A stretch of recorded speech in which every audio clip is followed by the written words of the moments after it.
What's going on, everybody? Welcome to the Birdcage. You already know how it is. You either get right or you get left. So, without further ado, we're gonna go ahead and get the show started. But before we get this show started, go ahead and hit the like and subscribe button for us, so we can go ahead and get this thing popping. It's the Birdcage. Let's go. Okay, y'all, this is it.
What's going on? You either get right or you get left. This is your boy, the historian. We getting ready to get to it, baby. But first and foremost, let's go ahead and bring the magnificent Birdcage crew into the building. We got K Dub, we got Coach Brant, we got Coach Cam, and we got the Graybeard, the Salt and Pepper. What's going on, fellas? What it is, what it do, Birdcage family, listeners, and subscribers. If the historian hasn't told you, hit that like, hit share, and subscribe button. Tell a friend to tell a friend that we in the place to be. We got a lot of great content tonight, talking about the new coaches and everything of that nature. Glad to be in the building tonight, guys. Coach Cam, Coach Brant, and Graybeard, and the historian. Let's get into it. Let's go. Yeah, man. Yeah, man. Hey, man. Fellas. What's going on, man? Yeah. Enough with the pleasantries. Let's go ahead and start talking about what the folks want to hear. The hell with all the pleasantries. I'm showing out today. Look, first, before we get this thing started, today is the birthday of the legendary Rick James. So I'm letting you know right now, I'm pretty much on my Rick James behavior tonight. I'm Rick James, bitch. Let's go ahead and get this thing started. I'm going in tonight, ladies and gentlemen. So if you literally are a little nervous about some of the language that we might be using, but tonight is just one of them nights. I'm feeling it, dog. I'm pulling the gag out. I'm cold-blooded tonight. I'm pulling the gag out tonight. So Rick James tonight, dog. I'm the historian, but you getting ready to get a little bit of that. Give it to me, baby. Oh, yeah, man. Rick James up tonight, dog. So outside of that, gentlemen, let's go ahead and get to it, baby. Because we've had some folks that needed to get the 5-finger treatment. If you've seen Dave Chappelle, you know that Rick James slapped the hell out of Charlie Murphy. We got some fans that need to be slapped right about now. I'm sorry. Y'all laughing, but it's the truth because we've heard so much BS. It's like, all right, you gave Arthur Smith a shot, who was never a head coach, but now you have somebody that's got Super Bowl pedigree, 2 Super Bowl rings as an assistant coach, period. And the man understands how to win championships because he's been in that environment. He's been in bad locker rooms. He's been in a locker room where we've lost the Super Bowl that we've had in our back pocket. We'll get into that a little bit later, but just painting the picture for you, let's just be honest. Arthur Smith was nothing but an artist. He really was an artist. Let's just keep it real. He was an artist for the Atlanta Falcons. And when I say he's an artist, what I mean by this is this. He was a professional at drawing checks. In other words, he was stealing money. So that's what we call an artist, somebody that draws them checks out of Arthur Blank's back pocket. It I'm worked. sorry, I'm sitting here cutting up, man, but this is just one of them things. You didn't tell any lies. No, not really. You said I didn't tell any lies. Yeah. Not one lie was told. Everything you said was factual. Yeah. Man, all I can say is wow. But let's go ahead and get to this first topic, ladies and gentlemen. Let's get into it. So, first topic of the night that we have tonight, this is what we call our Dirtybirdz Topics. This is just one of these things that we do for here for the first timers. Welcome, welcome, welcome to those that are here. Hit that like button. Welcome back. Let's talk about the first order of business. Former Falcons coach Dan Quinn gets a job. We ain't gonna spend too much time on here because he was an artist too. His ass was stealing checks too. So let's talk about it. He gets a job in Washington for Eric Bieniemy. And the Dallas Cowboys got spanked this year in the playoffs by a first-year starting quarterback. Well, my sentiments on it is it's something internal that I think he has with the front office because it's other organizations that didn't give him a chance either. So I think he's kind of tainted himself with ownership across the league. But that's just my opinion, and everybody's entitled to one. But I just want to see some of the other opinions on the panel, what they think about EB and what he's got going on. I think the players, I think they are for him and what he's about. But I think he really clashes with upper management or what you could say ownership or the front offices. Well, I'm thinking about it like, are they going back on his history back in the day? And for me, you can't judge that man on his history or whatnot because he can coach. Look at Pat Mahomes. Look at his development. So for me, I don't know. It got to be something internally that the owner and the previous coaches are getting along and not just giving this man a shot. Hey, Graybeard, you got a little bit of an echo on your end, bro. Come back in. I'll be back. All right. So while Graybeard's coming back in, Cam, what you got? Here on my side too. But I honestly think it's more so because of the players' reaction to him this year. How EB, a lot of reports were saying that the players weren't used to his coaching and how in their face he was. I feel like that was a big indictment against him earlier in the season. But I also feel like because he was known for being a DC, he's won a championship with Seattle. He pretty much had Dallas as one of the top 10 defenses over the last couple of years. I mean, when I saw his name come up, it didn't really surprise me they were going that direction. It surprised me that AEB wasn't selected to be head coach because he's been there and he knows the system. So I feel like he would have been given a shot. But because of everything, because of the reports with the players, everything like that, I just feel like they wanted to go in a direction where the players would have felt comfortable and, they really didn't want to have to deal with someone who's going to give a whole bunch of pushback. That's something that I really feel a lot of these owners, they don't want. They want yes men. They don't want people that's going to fight them on how they want to run the franchise as far as how they want to set up their team, who they want to bring in, things like that. So I feel like Dan Quinn fits the mold of the prototypical yes man in the league. But there has to be something deeper when it comes to EB because this is not the first time he's been passed over for a head coaching position.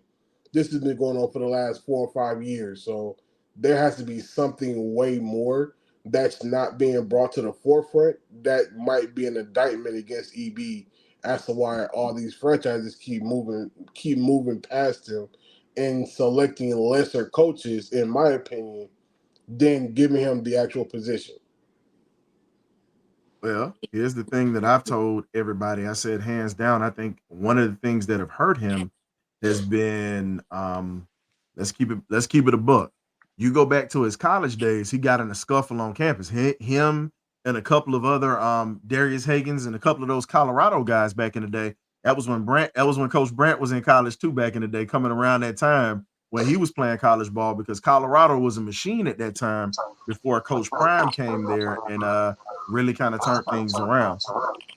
But at the end of the day, you really see what happened with EB. He got in a fight with some locals around the way because they weren't used to seeing African Americans around Colorado, and he got hit with an assault charge. You go back to what happened to him in '93, where he and a couple of guys ended up putting hands on a young lady. He ended up pretty much choking the lady and scaring the heck out of her, and it was just bad. It was an assault charge, and then you have in 2001 a DUI charge while he's a coach. And then remember, he ended up getting in another little issue out in Kansas City when he was still on Andy Reid's staff at that time. So he's had a few run-ins with the law. It's no way to put it. I can honestly sit back and say, I hate that Eric Bieniemy is having his past come back to stifle his growth. But some of the things that he's had happen to him is because of his past at that time. So you have to look at all the weighing factors of why he's struggling with getting a job. I don't believe it's the interview process, because here's the thing. It's not hard to interview. Put on a shirt and tie, a suit. You got enough money. You go in there with your resume. You sit down. You answer those questions. You let them know the direction that you're trying to go in. Because let's just be real. Being an NFL head coach is equivalent to being an officer in the military, because you're going to be leading a ton of people, and they're going to be following your orders, pretty much not just your orders, but they're also going to be following your creed, your standards, and everything else that you have in front of them. So some of these owners are in a spot where, it's like some of his orders and some of his standards, some of his creeds, some of his ways might not fit what direction organizations are going in, but they're willing to take him as offensive coordinator and use his greatness as an OC to win ball games. So my question is, when is somebody going to give him an opportunity to get a job? Because you got the poster boy for choking in the Super Bowl as your head coach now. And he choked in a playoff game where Dallas would have had home field advantage this year in the playoffs if they didn't choke the Green Bay. Coach Brandt, what you got? I have no idea. There's way We can't hear too you, many. Coach. Your mic's muted. No, I can hear him. Can you hear me now? Still can't hear you. I can hear him. Log out and come back in. I can hear him. So I can hear him. We'll bring Coach Brandt back. So K-Dub, what you got, man? Because I just put that one out there for everybody to kind of paint that picture. What do you have? So on Dan Quinn getting shows over Bieniemy. You can hear me? Yeah. Perfectly. Okay, yeah. Now, I mean, like I said, I spoke on when we first brought the topic up. Bieniemy knows why he's not being chosen. Like I said, if you had a recent incident while you were in Kansas City, it hasn't even been 10 years and you have not getting your butt getting locked up. You can't represent nobody's city, yourself, or anybody in that matter going forward, or a group of men, and you can't keep yourself out of the jail cell doing silly, stupid stuff. So that's what I feel. I didn't know he had that kind of rap sheet, but now that I know that, I wouldn't have hired you either, just to be honest with you. I mean, you got to give me at least a 10-year period where you haven't been locked up or had any kind of probation or any kind of thing dealing with the law, where I can trust you now. I mean, it's hard to build up that trust for me to give you the keys to my city, keys to my franchise, and keys to my money, basically as an owner. So you basically can track record. Yeah, I don't like your track record. And here's the thing. We already know that Attitude is reflection of leadership. Eric Bieniemy has always been a hothead. I love Eric Bieniemy. I'm one of his biggest fans. But you have to understand, you can't. It's a time and a place for everything. Eventually, you've got to learn how to grow up, and you've got to learn how to mature and rub off that leadership to your players. Now, you look at it, he helped Alex Smith get to the AFC Championship game when he was in Kansas City. He helped develop Patrick Mahomes into the quarterback that you see now. Think about it. Pat Mahomes is used to that type of treatment because if anybody knows anything about Patrick Mahomes Sr., the daddy is pretty much another extension of Eric Bieniemy. Country, talk trash, and literally will cuss you out at the drop of a dime. There's an infamous video after the Super Bowl last year when they beat the Eagles, and his daddy was smoking a cigar, and they asked him, "What you smoking on?" He said, "A Philly blunt." After the Super Bowl, if you remember the infamous video. No, I mean, when you look at it, Pat Mahomes is used to that type of leadership. You have some of these guys who aren't used to that type of leadership, and they're not used to everything that's going on. Yeah. But I'm not saying that you're not wrong about him being a developer of quarterbacks and having a great football acumen. But I think they're saying it's bigger than football at this moment. Coach B, what you got to say? Like I was saying, can you hear me, Ryan? Can y'all hear me? Okay. I think there's way too many moving parts to piece all this together. I think there's a lot of stuff people don't know. And I just from working in corporate America and knowing how people that got a lot of money are in charge of things, a lot of times when they ask you to get you ready, they give you things that they want you to accomplish before they're going to hand that over to you. And I don't know, is he getting it done? What they ask him to do? I don't know. There's nobody can dispute the fact on what he can do between the white lines, and in the locker room. But coaching's not just that, Cam. You can echo that better than anybody. You got to be a psychologist. You got to be okay. Just wanted to make sure. I apologize about that, ladies and gentlemen. Had to make sure I stepped out and stepped back in for you. Hey, what's going on? Could y'all hear what I was saying? Let's try to do this again. So we have some more banners right now. We're getting ready to go through. So let's get to the second topic. Yeah, you good, Raheem Coach. Morris is taking shape with this new roster that we have. It's forming up beautifully. We're in a spot where we're seeing a lot of transition from not just the Rams, but all over the league. We're seeing a lot of different things. So the question is this: how do you feel about the hires that we have at this point so far? Well, I feel great about the hires. I think it's rounding up into shape. Can't hear you, K-Dub. Can you hear me now? Okay. I think it's rounding up into great shape. I love the staff that we're putting together. I think he's doing his due diligence. I think he had a great thumb on the pulse on what he wanted to do before coming in. He had a great game plan, and he's executing it flawlessly. Like I said, he got the staff together rather quickly to get ready to go down to the Senior Bowl and go down there and do their homework. And like I said, go get their guy to pull the trigger at quarterback. That's my opinion right now on that situation. Hold up. I'm gonna do a little something different tonight.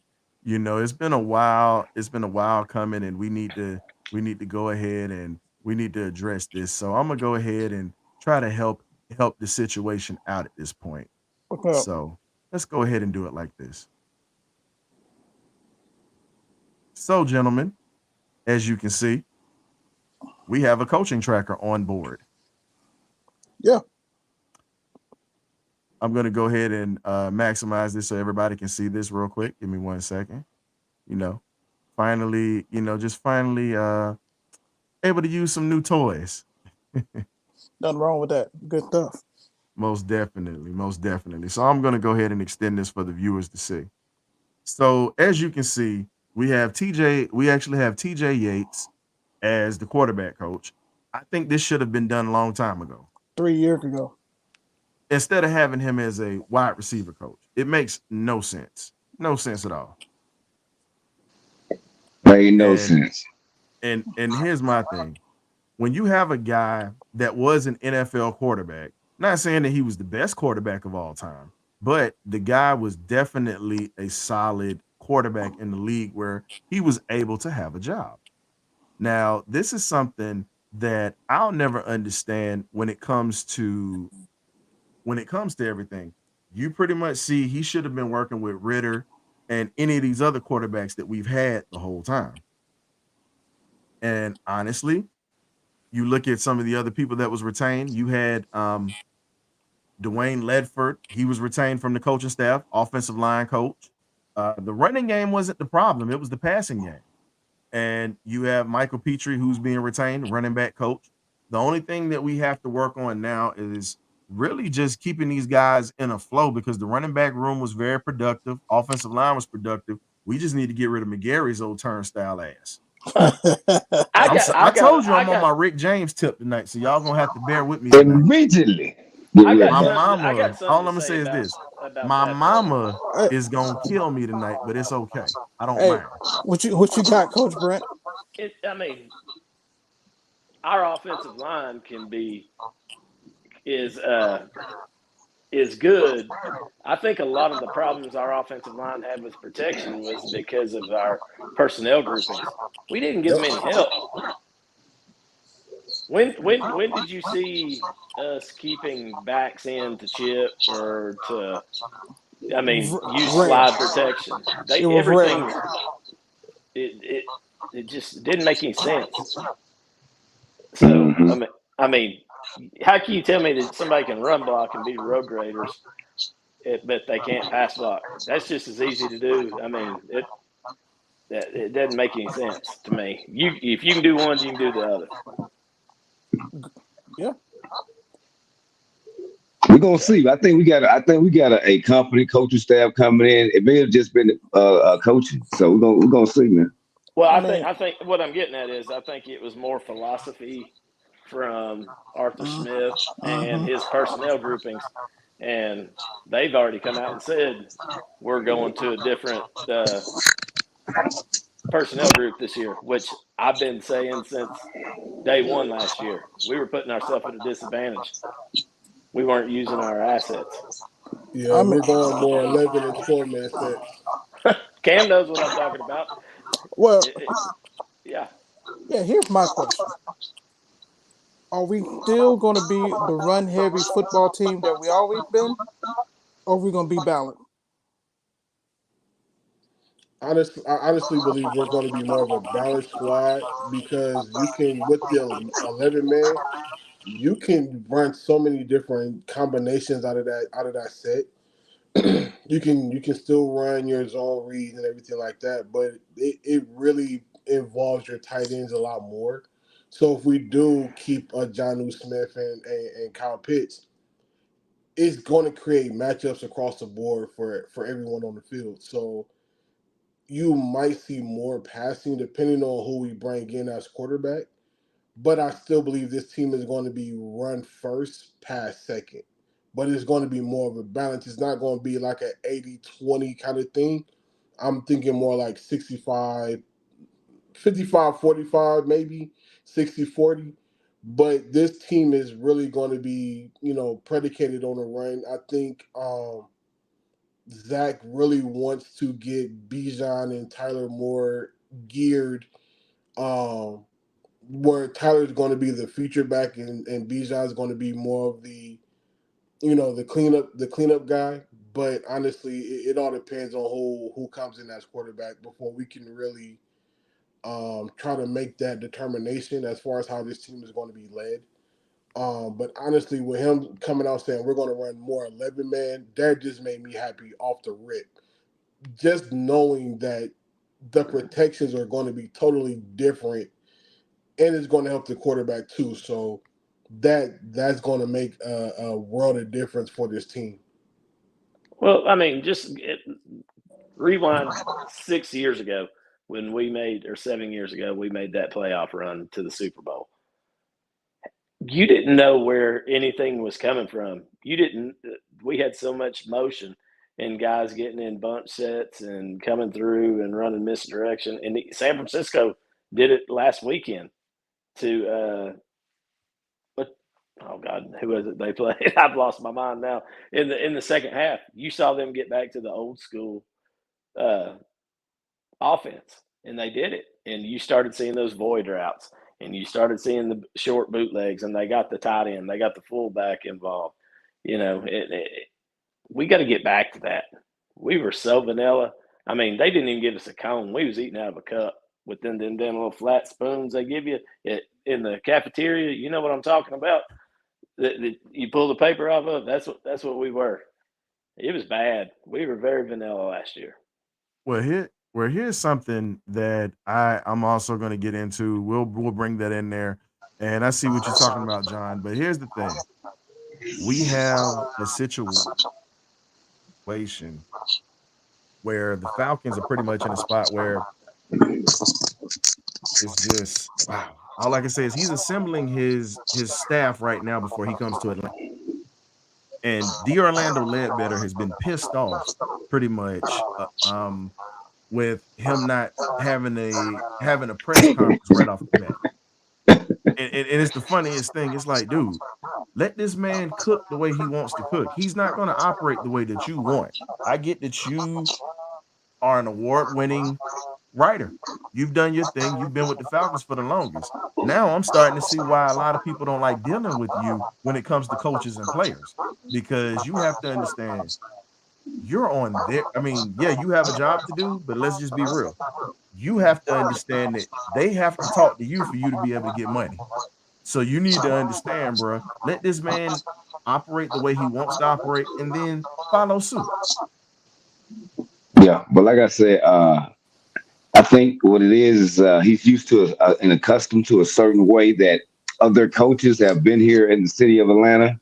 But I think what Coach Raheem the Dream is telling him is, hey man, it's a new sheriff in town. Calm your britches and wait till I get there. And I'm gonna show you how to show out. That's my take on it. I mean, I think another reason why Raheem got the job is because he had a clear vision on what he wanted, the coaching personnel that he wanted, and he can, okay, this is what I need, this is what I'm going to get, and this is how long it's going to take for us to get to that level. So, I mean, he's just not just doing it off the whim. He had a clear idea and vision that Arthur Blank agreed with and believed in, and that's why we got the job. So we just need to sit back, relax, and enjoy the ride. But we also have to understand is look at how the front office operated, all the years prior to this year. As soon as we hired a coach, we threw him right in front of a camera, and then allow him to try to build the team in a rushing type of way. What they're doing now is allowing Raheem to be Raheem and carefully pick to select the people that he wants around him. And I firmly believe that Raheem knew that he was getting a coaching job somewhere, and he had a lot of these guys already waiting on phone calls. Like, hey, when I get this job, you're coming with me. And I really believe that because the way that a lot of these guys have made themselves available to move with Raheem in the way that they've moved in the last couple of days, it just lets me know that Raheem was already in the headspace that I'm getting a head coach position somewhere, whether it was Atlanta or whoever. He was already in the mindset of I have the job. Who do I want to be with me? Who's going to help me get to a point where I can either make a team competitive or win a championship? Like Coach B said, the man has 15 years plus since he had his first head coaching gig. And when you're able to sit back and learn from some of the best coaches in the league, like Mike Tomlin, you hang out with Brian Flores, Kyle Shanahan, you learn certain tips of the trade. And now that he's here, you can kind of see the prestige that he has himself, because a lot of these guys they're willing to ride with him and do the things that they need to do to make uh, uh, Atlanta a great spot for other people to come to. So it's a great feeling, because it doesn't feel like the front office is really having that much say so in who's being selected or who's being brought in. I feel like this is strictly on Terry and Raheem. I feel like they're the main ones who are really behind the scenes, like, hey, this will be the best fit for this, and this would be the best guy for this reason. So, like earlier today, we found out that they brought in the tight ends coach, who's going to help Kyle Pitts. So when you see certain things like that, you see that they're looking at certain areas that were either failed or that weren't completely used in a way that they should have. So I feel like they're picking coaches to fix certain things that could be a lot better. So it's a masterful thing what we're watching, because it doesn't feel forced and it doesn't feel rushed. It feels like I'm picking people that are going to help elevate each position that's on the football field. Did anybody pick up on what Shanahan said about him last week during the? Oh yeah, He said I've tried to get him every year since I've been out here in San Francisco. Yeah, and I'm keep hearing that people saying he should have been rehired for a head coaching position. I'm just hearing nothing but great things around the league about the guy. So I'm ready. I'm ready for it. Like Coach Cam was saying, being a head coach isn't about X's and O's. I mean, that's part of it. But like I was saying before, and I was having technical difficulties, you got to be a psychologist. You got to be a drill sergeant. You got to be a best friend. You got to be a a-hole sometimes. You have to be a liaison to the front office. Then you have to be a salesman too, and you have to. Your job as a manager or a head coach or whatever it is to empower the people that are working for you so they can do their job. And then when there's an issue, then you fix it. That's what he's doing, and that's what he sold the front office on. And they're like, okay, you're our guy. Go do it. What do you need? That's your job as a manager. Hey, I got to give you the tools to do your job. Front office has finally done that to him. It's nice seeing it being reciprocated instead of just saying, hey, man, I'm going to give you 2 nails and 2 2x4s and go build this. That ain't enough. It's like Smokey's mom. It ain't enough. And them two want to make it enough. That, you know what I mean? That's basically what was happening before. I mean, it's reality. I mean, to piggyback what Cam was saying, man, it was just like clockwork. As soon as he got the job, we just started getting coaches left and right. And to piggyback what you, Coach Brent, we got coaches that what we needed to fix. We understand that we got a high draft pick in Kyle Pitts. They're like, look, let's see if we get the right personnel to coach him up to be that pick that we know he can be. And he was just trying to fit all the nuances that we have on offense. And, he kept some things intact on the defense. So I'm excited. I think Raheem had to. Give us a quarterback and get out of the way, and let's see what happens. That's all I want. Yeah. We need some t-shirts made. Get out the way, man. Let me go. Honestly, that's really the only thing that's missing at this point, is because if you truly look at it, this team easily could have won the division this past season. Exactly. We could have won it 3 years in a row. 3 years in a row, honestly, 3 years in a row. But this past season, we should have won it. And if we get the right quarterback fit for what the vision has already been laid for us, it's already been laid. They want to run a lot more 11 men because the Rams ran that more than any other team in the NFL last season. We ran 11 men. We were the worst team to run 11 men in the NFL last season at 13%. The Rams run it at like 77, I believe, or something like that. So knowing how the Rams like to run that offense, you see that their tight end was used way more than anybody. If you look at the rookie wide receiver, he was doing he did business He was eating, eating. So eating. and then the run game on top of that also took off. You had almost two 1,000 yard rushers. So just imagine what that offense is going to look like with Atlanta. I'm excited, man. I mean, I'm just ready. I'm just ready. Like you said, man, the key P is that quarterback. Are we going Yeah. to I'm get the telling second you. in free agency, or are Hey, we look, still going to we try to just draft one, or yeah, we just both? need that. We just need that straw to stir the drink, baby. That's the QB. Yes, That's the sir. signal call. We hit a home run with that in this draft. We go do our homework, which I know they're doing right now at the Senior Bowl because he put that staff together, lickety split time, and they're ready to go, man. He already had his staff in mind, his dream staff in his head, and he ready to go with it. Hey, my If they question, play if Coach. they play their cards right, they can get their guy in free agency and draft one and have it Right, right. Coach Yeah, they Cam, can do Coach both of those. Coach Cam, Coach Brent. Let me ask y'all a question, and Yes. you can chime in too, K Dub. Uh, with the defense, now that we have a new defensive coordinator, are we still going to follow the same principle and philosophy of Coach Nielsen, or are we going to try something new? To be honest, I don't see a big change coming. Because you still have Jerry Gray here. So I still believe they're going to lean on Jerry Gray heavily. Because he already has a rapport with the defense. So I feel like everyone is just going to stay put. Like there might be new sets, that might be brought in, but the philosophy itself, I don't think it's changing too much, if at all.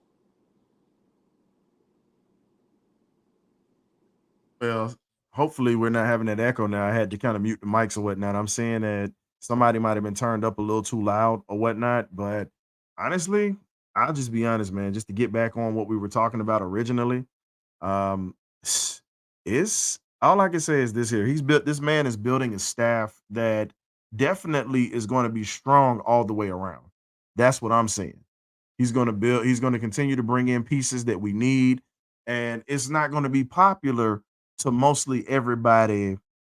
It's not going to be popular to mostly everybody that's out here.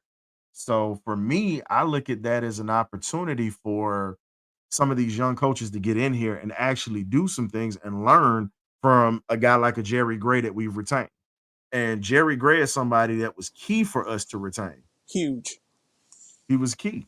And so with him being key to return or whatnot, that's something that we really have to look at from a standpoint of, okay, he was an assistant coach last year. Now you're bringing him back as a head coach now. So I'm sorry, bringing him back as an assistant head coach, and he's going to retain his title with the defensive backs. He's pretty much going to make it to where Raheem Morris can just be a head coach and not have to be a coordinator. That is what screwed Arthur Smith up. Not saying that I'm a fan of Arthur Smith, but this is what screwed him up. He did not trust the people that were in place to do their jobs, and he was responsible for half of the guys that were here and the young lady who actually is um, in office for the Falcons as well. And now you bring in a Zach Moore, pretty much a Zach Robinson, who is a disciple of that Shanahan tree, is what we're talking about because he worked for Sean McVay and McVay worked for Mike Shanahan, daddy. I'm not talking about Kyle, ladies and gentlemen.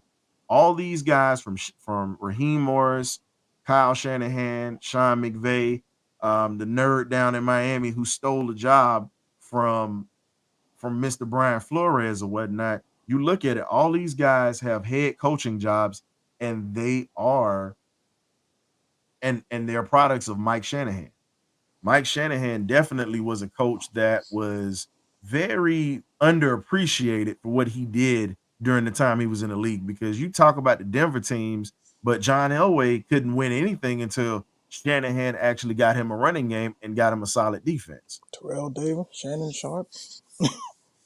So getting back to it, let's not spend too much time on that. But the staff is coming around well. Let's get on to the part where we were talking about Jerry Gray being retained because I feel like this is a key piece that we have to have in this team because He's respected in this locker room not only as a former player and a first round draft pick, he's respected because of his mental approach to the game. Now, the question I have for you gentlemen is this. You have a guy like a Jerry Gray. He's worked with talented defensive backs. Raheem Morris is a former safety himself from playing ball, but he spent most of the time coaching defensive backs. And then originally he went over, and then after that, he went over to the offensive side of the ball. How does this help the Falcons in a way that Raheem Morris has been on both sides of the football and spent time, not just a year. He spent time on both sides of the football and he understands the game all the way around. How do you think this is going to make him a better coach in his second stint? I'm going to go ahead and start with K Dub, and then we're going to go Coach Cam, Glenn, and then Coach Brant. I feel like there was a huge retaining him because it gives continuity to the coaching that he has had. I mean, the players that have had the last couple of seasons here. I mean, that he's been here. So I just think that it's kudos to his staff. I don't think he'd seen a Jerry Gray being available when he did come in with his dream staff, but having them go, those guys talk it over and discuss it amongst each other, that they do see a lot of same things eye to eye for his philosophies, and he was able to retain him and extend him in the contract. But I do believe Jerry Gray is going to be a very big asset because retaining some of those coaches and some of that continuity of what they've been doing and what they've been working on in the past is going to help those guys continue with their development as players and in the scheme moving forward and adjusting to the new scheme that Raheem Morris or the new D coordinator is going to put in, Mr. Lake is going to put in over there. So I'm excited for it. I love that Jerry Gray's still on staff, and we're going to rock out, man. And anybody else, go ahead, next person on the panel. Hold up. We already got a nickname for him. So before I let the next person go. So when we refer to Jerry Lake's nickname is Lakeside. So for many of you that were children of the 70s, 80s, and even some of these 90s babies, if you know about Lakeside, you know about coming along on that fantastic voyage. So we're getting ready to be on a voyage with a guy that pretty much has a resume with pit stops. He has a ton of pit stops. And honestly, they're a little short. I'm not gonna sit here and clown on people, but I'll just say this here. Those things are a little short. But hey, we don't know what the deal was, but Cam, I want you to speak on Coach Lakeside, as we call him now, Mr. Fantastic Voyage. Because he's been everywhere but stable. Well, you know how that goes sometimes. Sometimes your personality can be bigger than other people, and when they're threatened by that, they like to move on from you. So, with him staying, I feel like you said earlier, it allows Raheem to just sit back and be the head coach. He doesn't have to jump through this hoop and this hoop and this hoop. And if you watched Jesse Bates' exit interview, he gave credit to Mr. Lakeside because he said that when he first came into Atlanta, he sat down with him and he gave him the idea of having the players only meetings and making him the forefront, because if you're going to lead or if you're going to be a leader, you have to show by example. You have to show and prove everything that you do on and off the field. So when you have a leader of men like that, it allows other people to it allows them to embrace coaching, because we all know that some people kind of tend to fight it. And he's not one of those guys who's going to push you. He's one of those he's going to say it one time and one time only. And it's a beautiful thing to see him stay, because I really thought he was going to leave with Nelson in Jacksonville.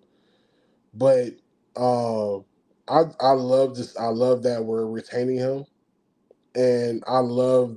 And another word that KW used was consistency, because if you want to build a championship team, two of the biggest things that you need is consistency, and you're going to need continuity with everyone that's been in place. So with the way that our defense is already set up, He's been here already. He knows who fits where. He knows who plays best doing this and who does this. So he's going to be able to lean in with the DC. He's going to be able to lean in with whoever's the secondary, the secondary caller who's going to be the past the what am I looking for? This the game, I guess, game caller for the defense. So he's going to be able to have his handprints all over it. So when you have someone like that, it just makes life a lot easier for everybody across the board. So before I turn it over, I'm going to go ahead and ask this question because you practically touched on everything when it comes to that. And I said I wanted Graybeard to jump on this next. So, and then we're gonna have Coach Brant. Now, there was an incident that took place at the University of Washington before he came to Atlanta and before he actually got back to the NFL. TV cameras caught him shoving reserve linebacker Rupert Fervai against Oregon and getting into a sideline scuffle. And Lake was originally suspended and then fired a week later. But he only coached Washington for 13 games.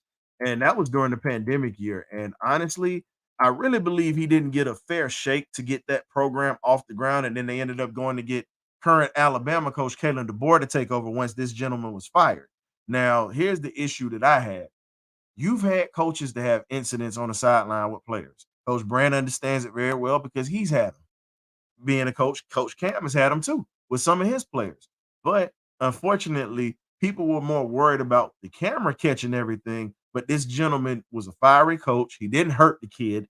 It just pretty much was a bad look. And here's my thing, and I want you to speak on this. Why do we concern ourselves with trying to be politically correct? And the object of the game is to win. Just being honest, the object of the game is to win. Yes, you have moments on the sideline where you blow up. Yes, you have moments where you're going to be fiery. Yes, you're going to have moments when you get into people's face. I'm just going to keep it a buck. The reason why the kids are soft nowadays and they can't take hard coaching is because the parents are soft. I'm sorry. And, most of these kids have never been like Coach Brand's holding his fists up. We laugh and talk about it all the time. Most of these kids have never taken a real ass whipping, whether it's with a belt or whether them getting into a fist fight. So half of them are sensitive and they're a little bit tender-hearted and a little bit tender in their feelings, when it comes to things that are tough. And this gentleman is an ass kicker. And honestly, this is what Atlanta needs. Quiet as it's kept. No, his record isn't that good, but however, he's a solid coach and he's a guy that motivates his players. Do you feel that a guy like this is what Atlanta needs to bring a little bit more toughness to this team? Glenn and then Coach Cam. You mean Coach Brant? I'm sorry, Coach Brant, excuse me. We should have had this about 7 to 8 years ago. If we want to talk about toughness, and we want to talk about getting the respect around the league, because we don't have that right now. Right now we live in a concur right now where the image and perception is more important than production, in my opinion. We too worried about what the image look like, whatever the case may be. Me and Cam and you and KW, we were in the military. We were about that action. We were about that life. We didn't care what it looked like, as long as we got the mission completed. So for me, when I look at Coach Lake, man, we need that type of coach in the locker room, because he's gonna be able to hold people accountable and hold them up to a standard that we should have had in the first place. Be like, look, bro, you ain't do good on that tackle. That ain't what we practice. That ain't what we do. You need that as a coach. Coach Cam knows this, and Coach Brent knows this, man. It's about standard and it's about production, and we haven't had that in a long time. Austin Smith may look good on the podium, but we all know he wasn't about that life. Coach Raheem already knows what he needs in that locker room to get that locker room and be able to lead that locker room like men. Be like, look, bro, you may not like what I'm saying, but you need that to be successful on the field. And we haven't had that in a long time. It was always with the pretty choir boy mentality, boy group type crap. and he hadn't gotten anywhere but laughed at and humiliated. So for Well, me, I love it. I love it. We it, need this. just think Yeah, about we this. Now we don't have and coach, and I'm gonna pass this over to Coach Brant. Also, you have to look at where Coach Raheem Morris is from. So, ladies and gentlemen, if you've never been up here up north, you wouldn't understand.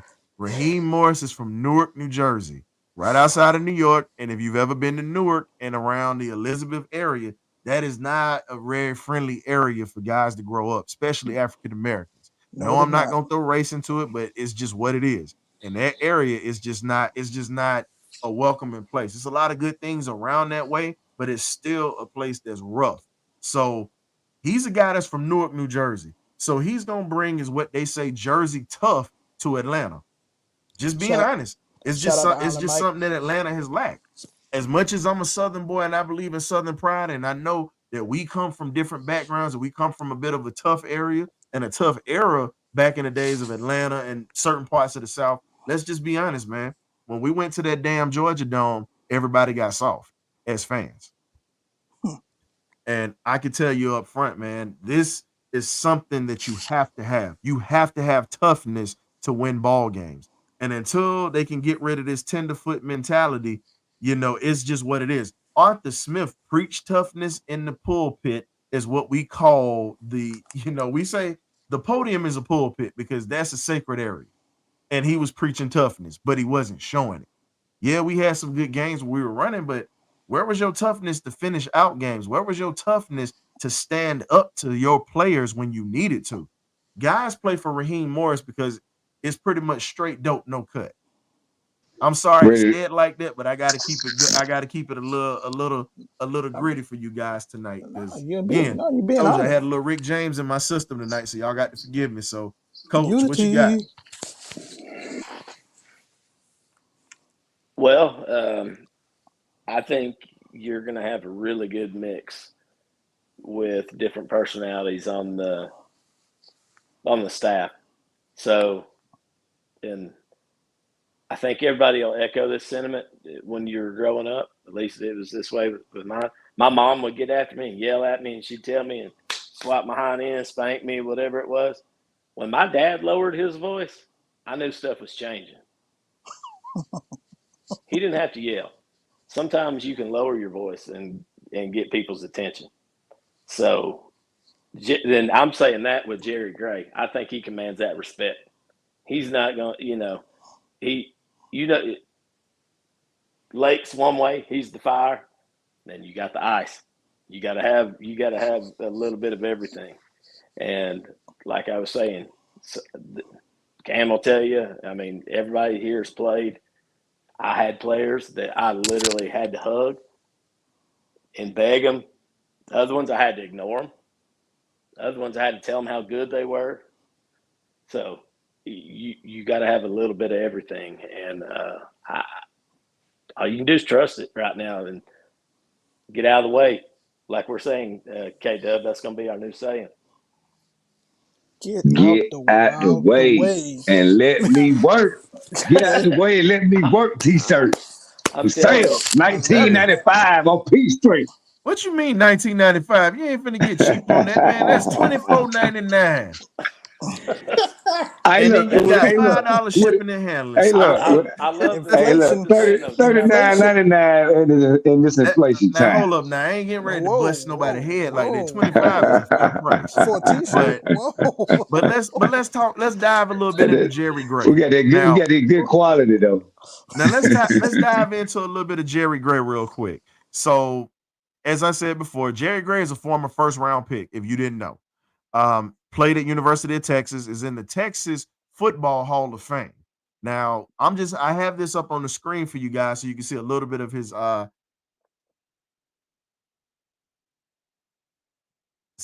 background. Shout out to that guy, G Bama boy. What's going on? Also, you got to look at it like this. Jerry Gray came in as a first-round pick, played for the Rams, played for the Oilers. He was on playoff teams. Unfortunately, he was one of the guys that was on that playoff team in Buffalo that was that suffered one of the worst comebacks in playoff history. But like the Houston Oilers had a worse playoff comeback on them than Atlanta had in 2012. we just happened to just crap the bed on a worse stage in the Super Bowl and then, in the playoffs against the Niners. But truthfully, the Oilers had the worst playoff comeback because they were literally up 30 points in that playoff game. Yes, they Frank were. Wright and Buffalo literally came back in that ball game. And Jerry Gray, unfortunately, was one of the sacrificial lambs in that secondary. He was the one they picked on the most that day. But if you look at his resume, he was a very solid player while he was in the league. You look at some of the guys that he's had. He's had Pac-Man Jones. He's dealt with Lawyer Malloy and those guys around that time when they had a solid secondary in Buffalo.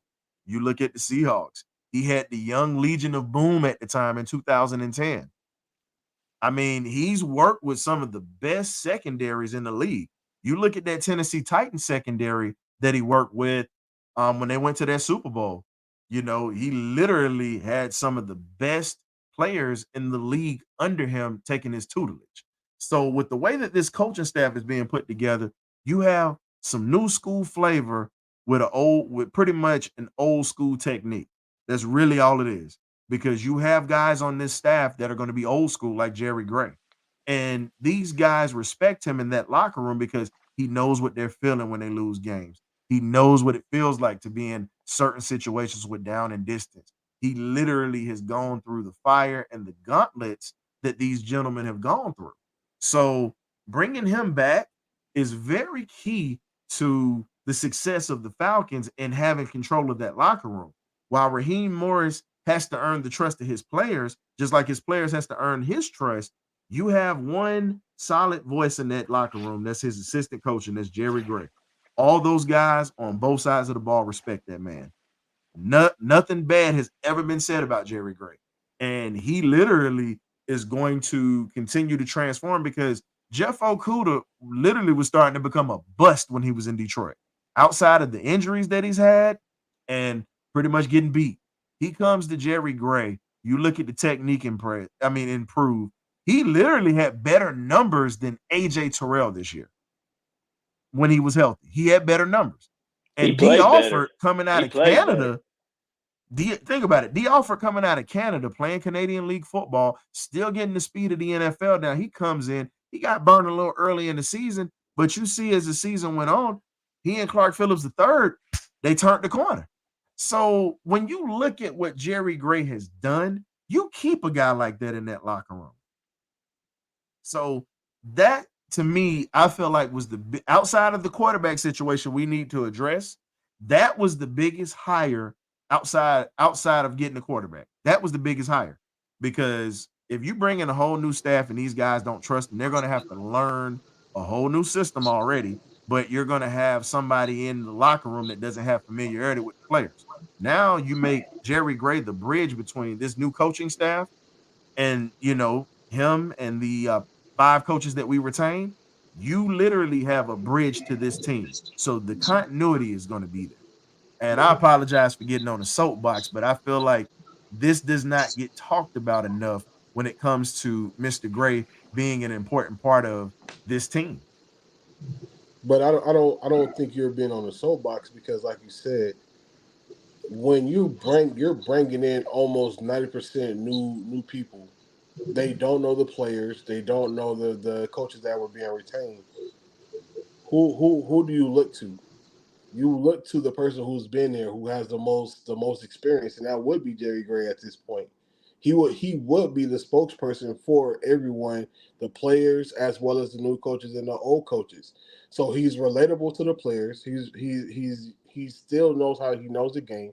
And like you said, when you have someone like a D. Alford and a Jeff Okudah, who actually played better than AJ Terrell for most of the season up until the point where he got hurt, you now have the ability to have a bigger voice when you're in those coaching meetings, because you've been here. You've shown what can be done based on what you've done in 1 year.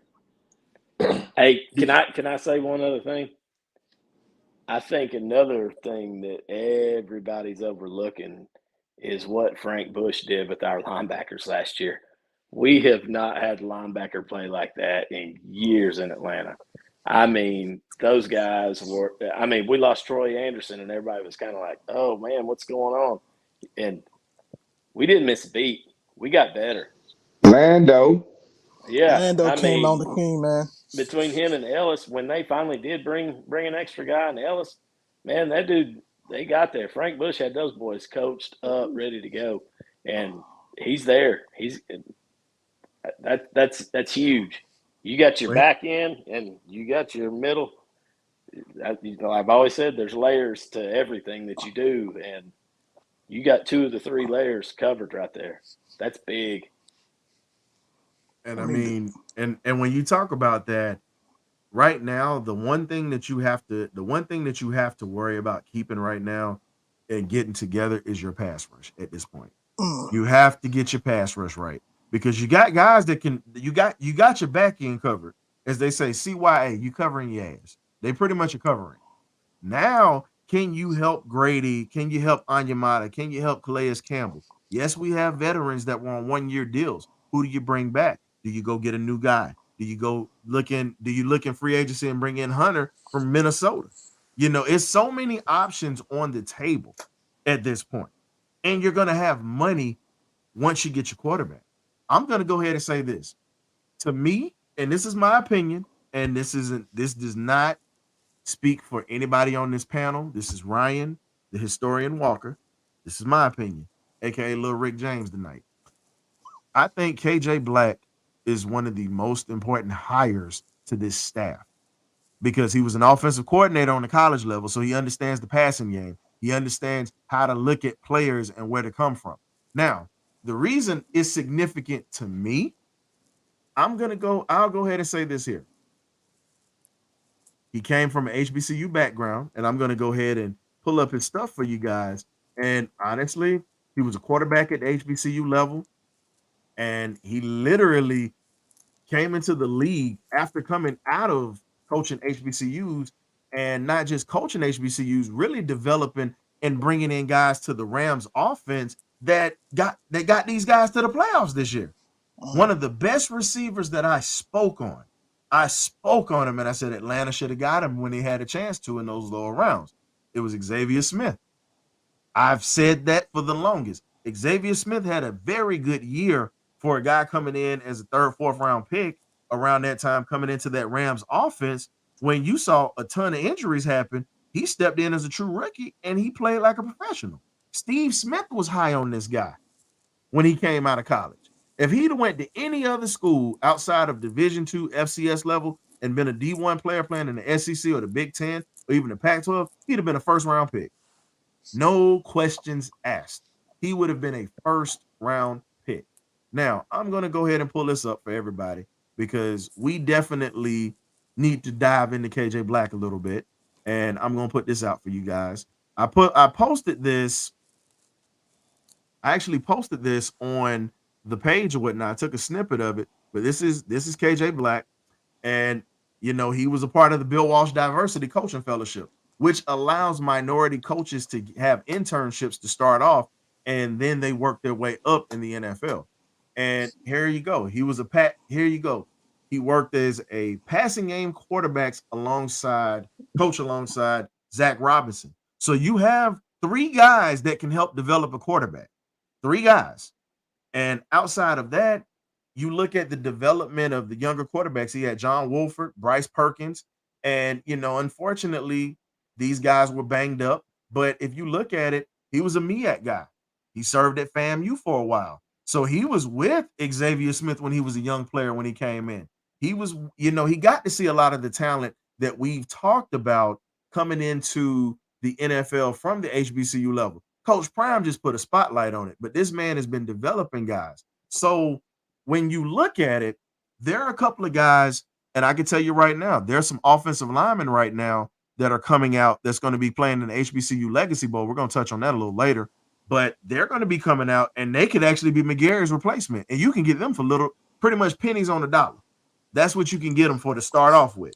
But they're hungry, they're motivated, and you're going to have a pipeline for the lower round draft picks. We focus on that in Atlanta. We get most of our best talent in the 3rd, 4th, 5th, and 6th round. And DeMarco Hellams proved that being a 7th round draft pick. So The when you fifth have a round, our guy, sweet spot. Fifth round, our sweet spot. yeah, fifth and 6th rounds are the sweet spots. And you have a guy that understands the leg of the land in the FCS level and knows how to scout talent, and then you have a pipeline to all these HBCUs that still got a whole bunch of talent there that no one's tapping into. Don't be surprised you see 2 or 3 coming in as a undrafted free agent. And I'm standing 10 toes down on this. Yes, we draft our franchise quarterback, and I'm gonna say it like this: you bring in Jeremy Musa from FAMU. He started off at Vanderbilt, and he was literally nominated for the Walter Payton, pretty much Walter Payton Award, which is the FCS level of a Heisman Trophy. He was nominated twice, so he can ball. It wasn't a fluke that FAMU went into North Carolina last year and he had over 250 yards, and they almost won that game. The kid pretty much can put a team on his back and can go. I just feel like he needs an opportunity. I still want Jaden Daniels. I've already made my claim to that. Jaden Daniels, if they don't go get Justin Fields, Jaden Daniels. But if you're going to get these guys, you bring in another guy that's going to make that quarterback room competitive and pretty much put Ritter out of a job. Well, I think they're going to be one of the most important off-league and free agent and draft we don't had in our franchise in a very long time. This right here is really gonna set the tone for not only the Raheem era, but for Arthur Blank. Cause he pretty much like, look, man, this gotta be it. This gotta work. This has to be Yeah, it to get me over the hump. So yeah, I'm yeah. looking forward Because to it. he don't know how many more years he got to live to see it anyway. So you got to get it done for Arthur Blank. Hey God man, why dang, you sitting here trying to put him in the God, grave all? whoa! I'm trying to tell you. That's I'm my not putting job. anybody in the grave. Yes, the hell you just did. I'm being 1,000%, man. I'm Yeah, just being you. a jerk right now when I say that. I'm I'm just just keeping it. being I'm keeping honest. it a No, I'm thousand, man. being honest. I'm You pretty joking much though. was like, hey man, Yeah, I'm just running them over in the the road. But casket yeah, I right mean, here and all the blank right here, and you Jesus. pretty much did It, say that. look, look, now the clock is and here ticking. and The clock is ticking, Arthur. If you listen to the show, the clock is ticking. You better get it. You better get it done quickly. now I'm gonna show you some What's of these going Expeditiously. on? names. What's Now going I'm gonna on, show you Island some of Mike? these names or whatnot. Appreciate you too, Shout man. out By to the I way, got Mike, Nando, everybody that's coming in here. Thank you guys for joining us tonight. We appreciate it. We had some technical difficulties appreciate you, earlier, Island Mike. I but guess appreciate what? you. We had some technical difficulties, but guess what, man? We keep it pushing, baby, just like these Falcons. But what I'm going to show you are some of the names. Now we're going to talk about. I'll say this: we're going to talk about guys from the Senior Bowl because everybody's fixated on that. But I got to bring out these guys that are going to be in the Legacy Bowl because everybody's paying attention to the Senior Bowl right now. The Legacy Bowl is a place where you're going to get some steals, Oh yeah. and You can get some steals at the same boat. well, we already know you're gonna get steals at the Senior Bowl. I'm talking about the bowl game that people don't pay attention to, and some of your H- best players come up out of. I mean, HBCU, The Falcons. We are been in a place where we haven't been successful in a while. We need to look up under every stone, no stone unturned, in Agreed. every bowl game, every league, everything. USFL, ABL, whatever AL. We go look at it. This boy said ABL. Hey, y'all are forgetting the most important thing about everything that's going to transpire during the draft. what's going Y'all on, have Coach? forgotten everything that's the most important. Rich McKay's sorry ass ain't going to be making no damn decisions. So we ain't going to have no wide We talked about. Hold on, receiver. we talked about that last year. Yeah, but I'm saying right now that it's reality now. Now He here's ain't the doing it. thing. Now I apologize about the graphic on the screen there. That's on ESPN. I'm screenshotting this for you guys, but this gentleman right here, he's this is Anim Dakwa. He was actually one of the guys who was blocking for Eden James, Edgerrin James's son. You're talking about 6 foot. You're talking about a guy that's 6'8". You're talking about a God 362 dang. 362 pounder he's very nimble for a big man. I'm gonna pull up footage for him next 6 foot week, 8. but I just wanted to make sure that you guys got to see the size of him. He's definitely a monster. And this is a guy that can literally come in here and he has great footwork. He started off playing soccer. He's from Africa, then went to Ontario, Canada, and learned and picked up football his junior year in high school. Now it's really like a refrigerator with legs. That's all it is. And 6'8". and here's the thing. When you talk about this guy, he opened holes for an NFL legend son. And my thing is, Atlanta better be looking at Eaton James coming out in a couple of years. Because that kid right there is literally a spitting image of his father. He's going to be a monster. Yeah, he's a spitting image of his father. But when you talk about it, this guy could be McGarry's. He's actually could be McGarry's replacement. And you can get him cheap on pennies of the dollar. And then you have, it's another offensive tackle out of North Carolina A&T. Shout out to Coach Bill Hayes, aka Wild Bill, Birdcage alum. We got one of his programs. They're going to be putting out a kid out of North Carolina A&T. His name's Tyreek Stewart. He's 6'5", 300-pound offensive tackle. He came out of the JUCO ranks, and after he came from West Virginia and then went to the Aggies and was a full-time starter from day one. He's given up less than 20 sacks in his time at North Carolina A&T. Gee. So when you look at it, and the reason I put that out there, ladies and gentlemen, we need help on that offensive line. Now we keep talking about the quarterback. Listen, the quarterback is fine. We already know what we need at the quarterback spot. We're not going to beat that over the head. What I'm going to beat over the head is this. Who the hell is going to protect the guy that you're going to draft? That's my question. Everybody, we need a quarterback. We need a quarterback. Da, da, da, da, da. Well, I want this. Here's the thing. We're going to get a quarterback this draft. We already know that you're going to get a top flight guy. You have to in this draft. But that top flight guy can't do a damn thing if he does not throw standing up. You can't throw off your butt cheeks. Well, apparently the league thinks we have a pretty good line. They keep voting us best. Well, here's the problem. This, that, and the third. We have a great line when it comes to being a rushing offense. When it comes to passing the ball and throwing the football, our pass protection is one of the worst in the league. I'm going to disagree with you on that, on a coaching philosophy, because a lot of that was the scheme that we were running. And number 9 has not been coached up and could not do it. He would stand there and hold the ball, and he would not throw people open. Bobby Bowden beat it in everybody's head. And I'm Freddie Maggart. Y'all remember him? He put it in my head. And I coach that way. You have to be in rhythm when you're playing quarterback. 1, 2, 3, throw now. 1, 2. If it's 5-step, 1, 2, 3, 4. Put your foot in the ground and get rid of the ball.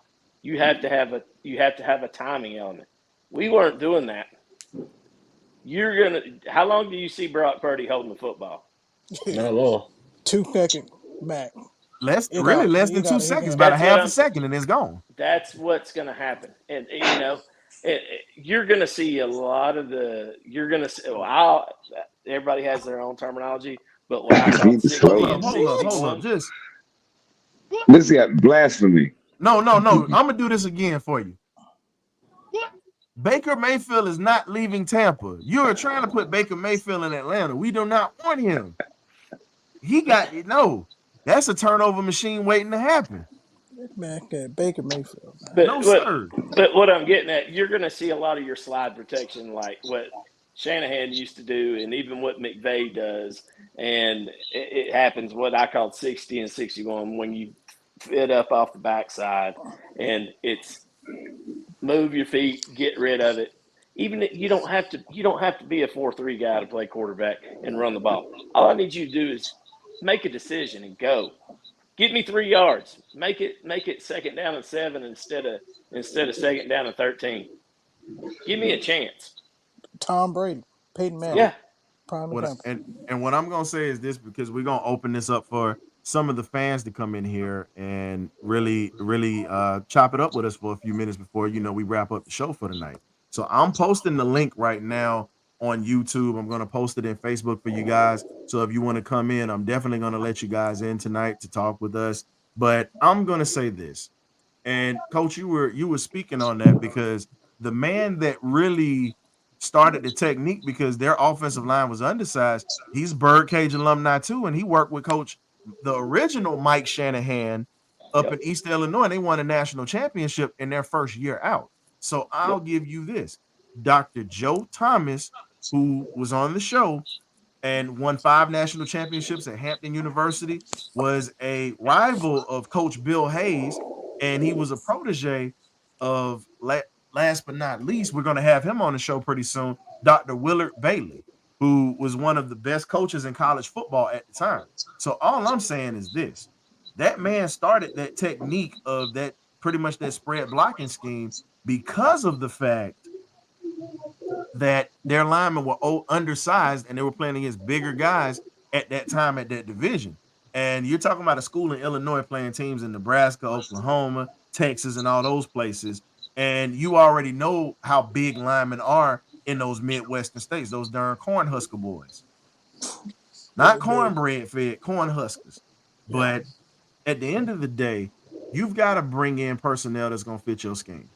And I really feel like a Shanahan protege like Zach Robinson, I think, is going to do big things here, and he's going to get this passing game right. But I think he has to have the tools to succeed in this position.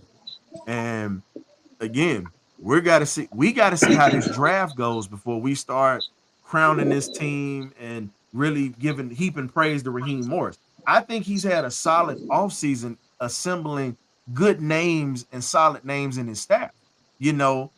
For most of us SEC fans that hate the University of Florida, I'm one of them. We bringing in another Gator. Most Gators don't do well in Atlanta for some reason. I'm sorry, they just don't. But you have a guy by the name of Ike Hilliard, who was a part of that legendary run and gun offense for Steve Spurrier in the 90s. He and Riedel Anthony, they were torching everybody back in the day. And he was a solid NFL player, so you're bringing him in as our wide receiver coach. So the question is this: now that you're bringing in a guy that played in a system that was like that in college, where it was wide open, and the Shanahan passing offense is exactly like that, that's what's going to happen. I see you guys in the chat coming in. I'm going to bring you guys in, but you got to have your cameras on before I bring you in. I really believe that the wide receivers, I really wanted Muhammad Sanu or Terrence Mathis or Roddy White, but honestly, this dude is a solid coach. Doesn't have any championship rings, but he's produced some good wide receivers that are durable, and they understand how to route run, and they understand how to get separation. So he's a solid hire if you don't know anything about Ike Hilliard, and he was a good football player in New York for the Giants back in the day. So I got Nando in here. I just think they went with a guy who had more coaching experience versus just another guy that's played it at a high level, because he's played it at a high level and he's coached it. So I think that's what Raheem was really going with. I'm not saying that he doesn't do well, that in the future he can't bring in a Roddy or one of the other players that played for the Falcons that are closer to the organization. But I'm just saying for his first time out, with his second time out, his second chance, he went with a little bit more experienced guy. Maybe he worked with him in the past and he has a closer working relationship with him. Yeah, to piggyback on that, K-Dub, because if you look at it this past season, one of the biggest things with our wide receiving core, they had a real big issue creating separation off the line. Yep. So, and when you couldn't create separation, a lot of times they ended up in the same exact area. So, with Ritter or Tyler Heineke, they didn't really have a spot to throw the ball where they could create an opening to throw a receiver open. So, bringing in an Ike Hilliard, who was a great route runner in his day, having him to give our receivers those tips, tricks of the trade, it opens up so many different things, because it allows our receivers to either work with one another on each side of the field, or the slot receiver to eat up the middle of the field, or whatever the case is going to be. But we finally have someone in place who's going to be able to help our guys get off the field, because if you look at our Super Bowl season, you had Raheem Morris as a secondary coach who was teaching the wide receivers how the DBs were lining up. Okay, if he has inside technique, you beat him to the outside, then you come back in. Or he has outside technique, you beat him inside. So there's certain things that certain coaches bring, and I think Ike Hilliard brings that level of understanding to the game because not only did he play it, but he's coached it for so long. So that's going to create opportunities for Drake London to be even better than what he's already been in the last 2 years. So when you have that, it just brings a lot of I don't want to get too high on the horse, but it brings a lot of excitement because you see what could be. Well, excitement comes at the price of admission when you pay for that ticket. But speaking of admission, we got to go ahead and let our guest step into the building right now. Let's go ahead and do it. Welcome Nando and William, two contributors that come through here all the time and they show us love. We definitely appreciate that, fellas. What's going on, man? Talk to me. I'm gonna let my guy William, aka Mr. Hospital Bed, go first, because and then I gotta let the OG Nando, because I know you gonna get on your soapbox, and I gotta let you ride with it tonight, because I know you got some stuff, because you said some stuff in the chat earlier. So, what you got for us, William? Man, I'm just excited for the all season. See what Raheem Morris and the coaching staff going to do. See, if we're going to free up some cap space because I know we have to restructure Caleb McGregor, AJ Terrell contract. I think Raheem Morris probably going to have to fit option on him and Kyle Pitts, and hopefully we just go in the draft and make smart decisions. I want us to get us a pass rush, but we could address that in free agency. But really, we got to trade up and get us a franchise quarterback. To me, I understand that we could get a veteran quarterback, but I just think we should go in the draft and just let us get a franchise quarterback and let Desmond Ritter see he can learn and groom this offseason and see they could compete for the starting quarterback position. So why not bring a veteran in and then draft your franchise quarterback so he can learn? Because he's going to come in. Think about it, William. He's going to come in expected as a first-round pick to start. Now, I'm not trying to clown. I'm just painting this picture for you. You get a young guy to come in here. Lights are bright. He does not know his elbow from his ass. I don't care how smart he is. You see, it took Peyton Manning a few years to learn. Peyton Manning said everything was moving too fast for him. Marshall Faulk slowed the game down for him in his first year, which was one of the worst, was pretty much the worst in his career, and he got better with time. You got to have a veteran that's going to be in front of your young quarterback, and he's got to teach him. And at the end of the day, you've got to really groom him to be ready, because once you're on that field, it's like, hey man, it's do or die. And you don't want your young quarterback's confidence to be shot pretty much like Ritter's was. Coach, don't start that turnover mess. I'm just trying to paint a picture because I know you'll go into it. I already know. But what I'm saying is we have examples to where people have been successful even in their rookie season. What pieces do they have around them, though, Killian? And what is the offensive line like? But what I'm trying to get at is you can address this offensive line. We have money in this offseason to address those issues in free agency to bring some pieces off that offensive line. And you have a running game. You have two great running backs to suffice that, to keep that off of that starting rookie quarterback. I say go draft two quarterbacks. Draft one high, move up and get one late, and you still have Ritter. Let the best arm win, man.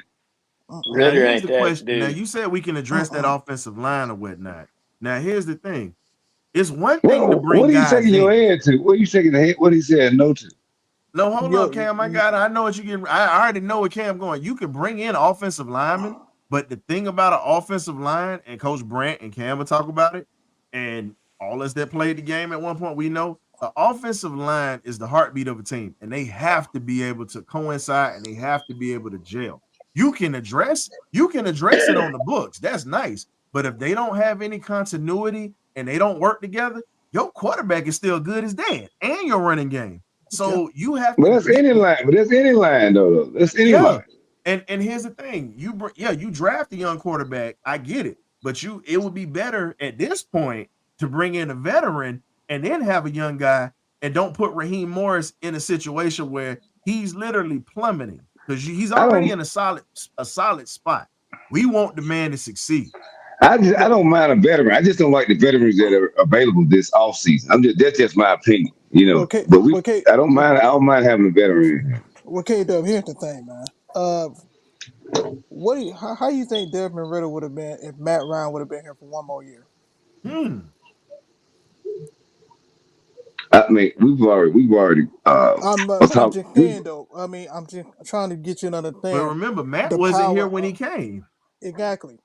Now, if we would have got Desmond when we got freaking Kyle Pitt and Matt Ryan was still here, I think Ritter would have been a little bit better than what he was. And then I with think your he, I yeah. think with now I'm just saying with your idea with the two quarterback, Washington tried that and it failed. It failed miserably.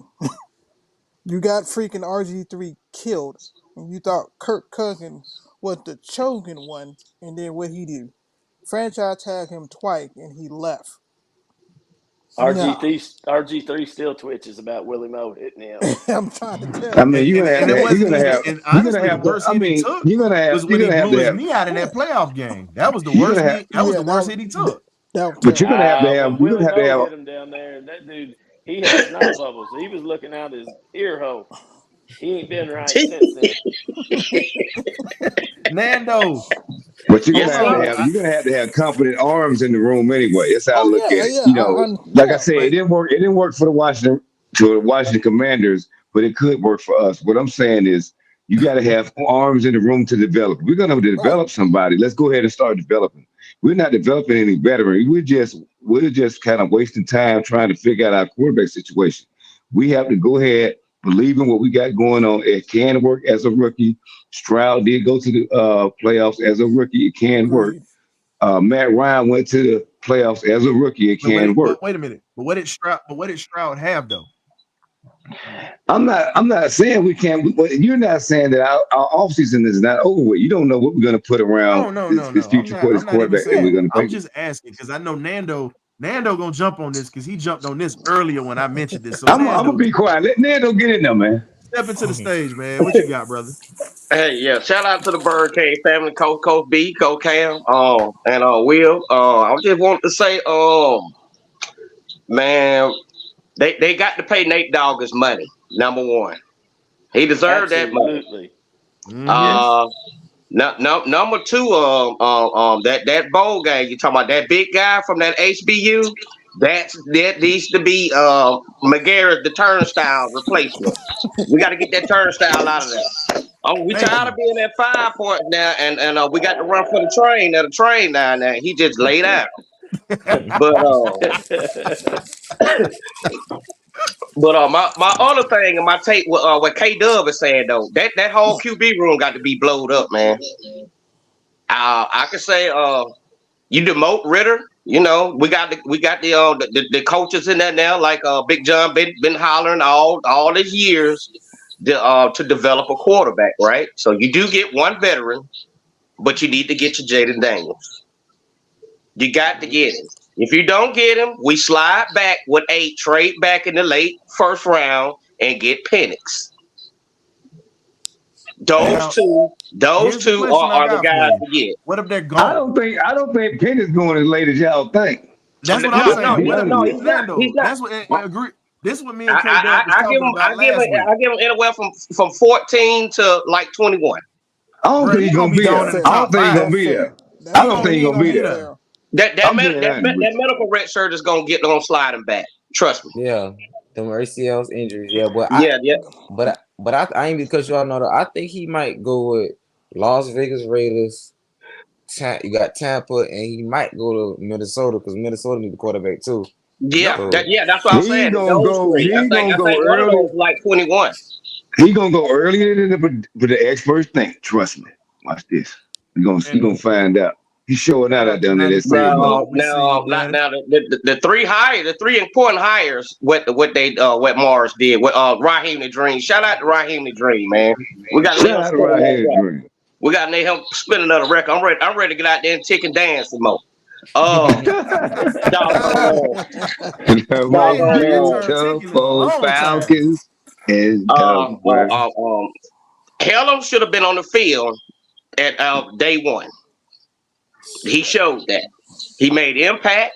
Time he hit the field. Now he had to learn his coverage, get his feet right in order to be in certain coverages. But he might not start this year. But put him in a package. That's Jerry Gray. No, the number 2 best hire I think that he did is the offensive coordinator. We need that sprinkle. We already got 11 personnel there. We got what 8, 7 doggone tight ends. They talking about 3 tight end, 1 back, 3 tight ends, 1 wide receiver. We're gonna run that with a lot of tight ends. So that with all the QB help, the QB coaching help will get the influence in order to get that ball out there right, like Coach Cam and Coach B been saying. They got to get the ball out. 1, 2, 3 plants, 7-step drop. Get it out of there. If not, hit your second. Move. You got to move and shake the pocket and get the ball out there and get the ball to your receiver. Now, the third best hire I think he did is give me all the coaches he hired. What's the guy's name? The wide receiver coach, Knight. Yes. No separation. Whoever brought up separation, man, they were just phone booths out there, man. We made rookie doggone QB DBs look like Hall of Famers out there. Wasn't nobody really balling, but didn't nobody ball but Drake. Didn't nobody ball but Draco. He shot off. Draco could have had 1,500 yards. We had a nice wide receiver coach out there to get separation at the line of scrimmage. They got jammed up every day. And a better QB throwing it. Nando, we need this man to teach these jokers to beat these receivers like Ike used to beat his women. Oh God! Hey! Whoa! I'm just joking. I'm joking, y'all. He playing. Ike Turner is deceased. We don't condone domestic violence here. I'm just saying we need the receivers to get beat on like that. I'm sorry, we need the corners to get beat on like that. Or Ryan, the old what are that? Jerry Rice, Dion Brawl when they first came back. That's how I got to go. Or anytime you see Chris Carter lined up. Now, here's my thing. Now, everybody's talking about he's a turnover machine, but he didn't have no help. And I've already said it's two quarterbacks that I've mentioned that you can draft. I don't think they're going to be first rounders. I believe they're going to be high second rounders. So if you don't get your guys in the first round, if you don't get them, whoever you want in the first round, I'm going to give you 2 names that you look at. There's a guy by the name of Michael Pratt out of Tulane. He's a bad boy. Yes. He outdueled. So put it this way, he outdueled Caleb Williams in that Goodyear Bowl and literally put Tulane on his back to knock off USC. Yes. Another guy, Coach Brant gonna disagree with me, and you can shake your head all you want to, but you know what? You finna eat some broccoli tonight, sir. Some Brussels sprouts tonight, some beets. You gotta look at a guy like a Spencer Rattler. No. I know a lot of people don't like him. He's a turnover machine. Okay, I'm gonna give you this. He is. Well, here's the thing. He never really got a true fair shake at Oklahoma because no, let me get my point out first before y'all start. Now I ain't gonna mute mics, but I'll mute mics while I'm getting this damn point out. I'm letting you know that now. I'm being real petty like Rick James tonight. Don't start with me. But all I'm gonna say is this, and I'm just joking about that. I'll say this. Spencer Rattler came into Oklahoma. He was a top dog. Had a solid first year. Caleb Williams comes in and put the heat on him immediately. And you pretty much see that coaching staff kind of shied away from him and started going towards Caleb after that Texas game. So when you look at the Texas game, that was the turning point. Spencer leaves and goes to South Carolina. Caleb does what he does, pretty much gets a Heisman Trophy. Now Spencer goes to South Carolina and makes them formidable. He struggled when he first got there, but it wasn't a fluke that he came into Athens this year and had over 250 yards against them dogs. Mm-hmm. And think about it, and he still had a solid game against Georgia the year before with that 2022 defense that was just as good as that 2021 defense. Now, I would say, but Ryan coming out of high school, bring it up. But he had over 300 yards against your Tennessee Volunteers. There's a reason for that. Do you want me to tell you the real reason why that happened? Tell him, Brad. I'm being 100% transparent. A lot of people don't know this. So after Georgia spanked our hind end, after we beat Alabama, All we have to do is beat South Carolina that year, and we're going to the playoffs. All right, as a number 4 team. All right, so a lot of people don't know this, that Jeremy Banks from Memphis, Tennessee, our starting linebacker, has a bit of an attitude, and he steps on the tee in the locker room and had been warned about it, and Joe Milton knocked him out that week during practice and broke his jaw. And a lot of people don't know that, and there caused a lot of dissension. He was our leading tackler. He did not play that week, and there was a lot of fighting going on. We scored 39 points, and then we gave up 60 that night. It wouldn't have mattered. We wasn't winning that game. And South Carolina was on a whole nother level that night, and Spencer literally showed that he could be a guy if he's molded correctly. I'll take Joe Milton before I take Spencer Rattler. I'll tell you that. Coach, I like Joe Milton. I like Milton too, Coach. But I'm not a Milton fan, but I know Milton. I'm a Milton fan. I like Milton too, but I don't want nobody throwing the ball to the other team. To piggyback on Ryan's point, Spencer Rattler was the number 1 quarterback coming out of high school. And he lost his job. High school. The talent is there. We got the TV coaches. It's there. Jobs. Steve Young was a guy that lost his job, and Steve Young was pretty much a turnover machine at BYU. In that system under Mike to be a Hall of Fame quarterback. I don't need him and Ritter trying to figure out who's gonna compete, who's gonna throw the most turnovers in the game. Nah, it's not even that, because Steve Young was horrible when he first started. I'm sorry. Everybody know that. K-Dub, Ritter going to go hold that clipboard, man. He gonna run the scout team. Yes. That's what's going on. He going to the scout team, dog. Yeah. Wait a minute. So we got our guy Shocker that just said, can we stop talking about wow. Y'all about to give me a migraine, man. my bad, Coach. Wait a minute, hold up. So I got Shaka just said that he would take a chance on Trey Lance. Ain't no way in hell I would take a chance on Trey Lance. No. That's all yours. And before anybody says Dak, let's nip that in the bud too. No. Look, see. Everything.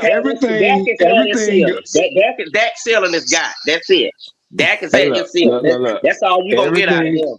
Everything is going back to draft a quarterback and develop him. There you go. Yeah. I don't know why we keep kicking the can down the road about drafting and developing a QB. How long have we been kicking the can down the road? Since Matt Ryan? Yeah. Tell him, Nando. So the most that's the elephant in the room. How long as the Falcons organization are we gonna keep kicking this can down the road about developing a franchise QB? You had Vic, then you had Matt Ryan. You got to follow that prototype again. And then the free agent QB, this class right here is piss poor. We can't get down one of those. If we do get one, I suggest you get Russell Wilson. Hold up. Then you had a guy that laid down on his side throwing passes in the rain. Hold on. You go from Vic to Matt Ryan to a guy that lays on his side and throws passes in the rain. Nando, you gotta check this out. Yes, sir. What you Chaka, just you said. gotta check this out. You gotta check this out. I wouldn't let Ritter be a janitor. Go ahead, Coach. Chaka, you gotta check this out, bro. Lance started 4 games in San Francisco, right? Yeah. And in those 4 games, he looked terrible. The offense didn't move correctly. He was a turnover machine, and he lost his job to Mr. Irrelevant. And ever since then, what have the 49ers done in the last year and a half? Super Bowl. Yep. Went to a Super Bowl. Hey, I seen a clip today. He don't even make enough money to pay his rent. The fans had started a GoFans for him. They got like $590,000 raised for Purdy to pay his rent. The bet was to get him to the Super Bowl, and they got him to the Super Bowl, so they paying his rent. Oh, don't worry, he about to get paid. Here's the question, Nando. Now, has anybody in here ever been out to the Bay Area? I lived out there for 6 months when I was in the service. If you've ever been to the Bay Area and you see how expensive a studio apartment is, you spending $2,500 minimum on a studio. It's way higher now. In a bad neighborhood. That's how expensive it is. It's way higher now. They talking about $4,000. 4,000. Oh, Yeah. $4,000 No, is I'm up. just saying from when I was out there, that's been years ago. So now with the economy, with the inflation, yeah, it's really expensive to look to literally try to get a spot out there. So for him, $4,000 for the closet. Oh, well, Yeah. here's the crazy. thing. Studio. It's Studio, cheap. I'm gonna studio, tell you Gray Beard, studio. Studio. Kobe, what A you gonna say? closet. So A closet. so now we all get caught up in being fans. All right, we're all Right. fans. We want to see winning. We have to keep the business aspect in mind. Right. Yes, sir. So- Logo first. So the most fiscally responsible thing we can do money wise is to get somebody, and it's not my first choice, but to get somebody like a Russell Wilson in here that they're going to pay the big cap hit, and we're going to get him on the cheap.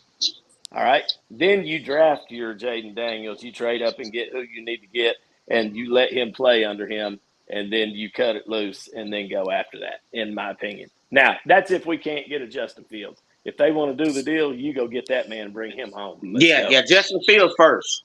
Yes. But Justin Fields me first. He should have been here. And Pitt shouldn't be here. Well, on that note, we got to end the show because it's been, we getting close to that time, ladies and gentlemen. So I want to thank everybody for coming out, supporting us. Happy birthday to the late, great Rick James, bitch. We need Your mama Raheem gonna Morris kill to you. come in here talking about some Charlie Murphy slapping folks around here. hey, Unity. Just slapping wait, folks. wait. One thing. Who said Ritter's playing? Cocaine's a hell of a drug.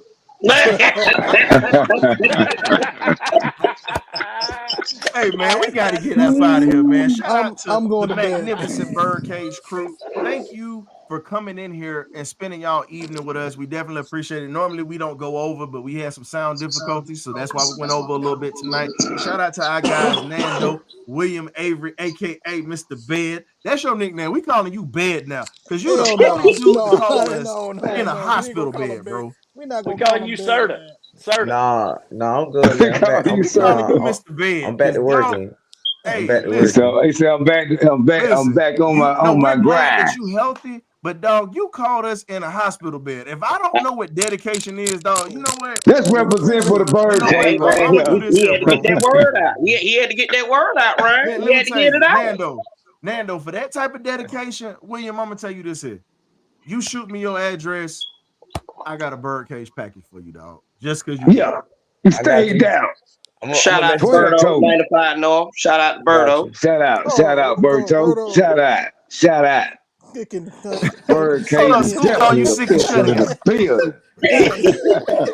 Hey, Scoop said, "Oh, Oh, Scoop. Sick and shut in.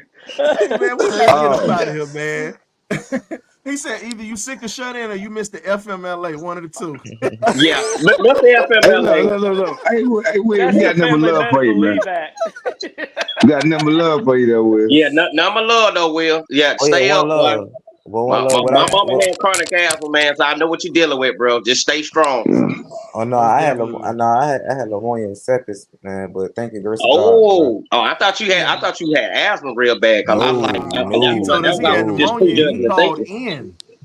That's how pissed off he was at that loss that we took. He said, the hell with Winston. I got to get some things off my chest. Now he got the tubes all in his nose. He sat up in the bed about to cough, choke, and pass out because he wanted to get on these Falcons. Hey, he real diarrhea at the airways. Now he had to let that thing go. He had to go. That thing had to blow, man. He had to go to the pot.